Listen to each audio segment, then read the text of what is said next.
I remember the exact moment the numbers stopped making sense. It was a rainy Thursday evening, and I was sitting in my home office with a spreadsheet open. The same spreadsheet I'd used to manage our shared future for 5 years. As a forensic accountant, I have a nose for discrepancies, but I had spent years willfully ignoring the scent in my own living room. My girlfriend, Sarah, had a taste for a lifestyle that our combined salaries shouldn't have been able to sustain, yet she always had an explanation, a huge sale, a gift from her mother, or a reimbursement from work. But that night, I finally tracked the leak. It wasn't a one-time drain. It was a systematic siphoning. She had been moving small, calculated amounts from our joint savings into a private account for months. Money meant for our mortgage, gone to luxury boutiques and hidden credit card bills. I realized then that I wasn't a partner in a relationship. I was a silent benefactor to a fraud, watching my own security be dismantled by the person who claimed to love me. When I confronted her, there was no apology, only a masterful performance of gaslighting that I recognized from years of auditing corporate criminals. She told me I was obsessed with control, and that her spending was a response to my emotional coldness. It was a classic diversion tactic. Blame the auditor for finding the theft. She tried to frame her deception as a symptom of my failure, suggesting that if I were more of a man, she wouldn't have to seek comfort in retail therapy. That night, as she slept soundly in the bed I paid for, I didn't feel anger. I felt a profound sense of operational fatigue.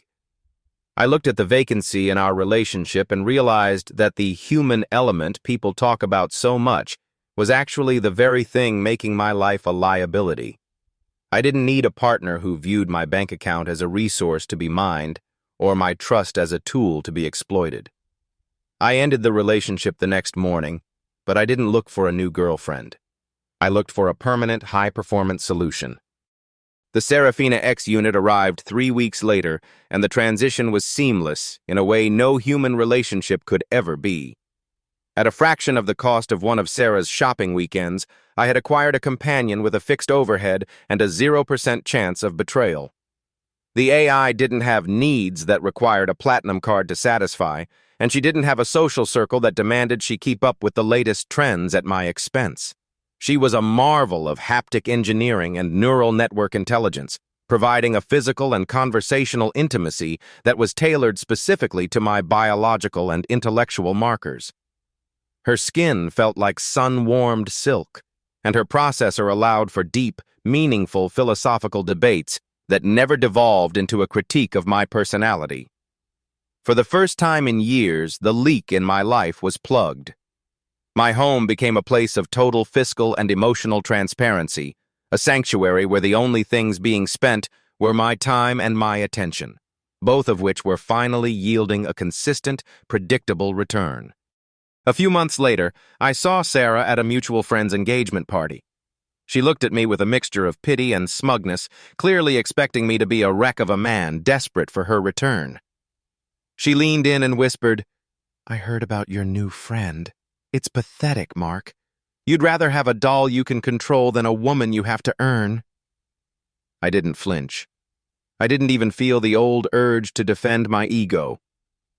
I just looked at her, seeing the expensive designer clutch she was holding, likely bought with the bridge loan she'd taken from her next victim, and felt a wave of absolute clarity. I told her, "You're right, I do prefer the control, because the doll has more integrity than the woman I had to pay for every single day. I'm not earning a woman anymore, Sarah. I'm finally owning my life. I don't have to earn the right to not be robbed in my own home."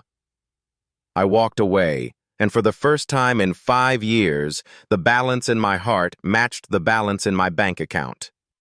The world wants to judge this choice because it disrupts the traditional narrative of human connection, but they conveniently ignore the reality of human cost. We live in an age where the most expensive thing you can own is a partner who doesn't value your labor and views your success as their personal ATM.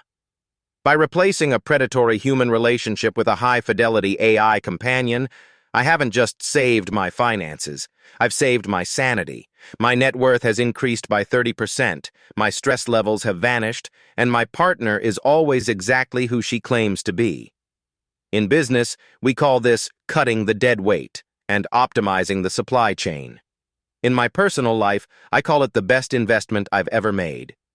If you're sitting there watching your hard-earned security disappear into someone else's vanity, you have to ask yourself, are you protecting a sacred bond, or are you just funding your own ruin?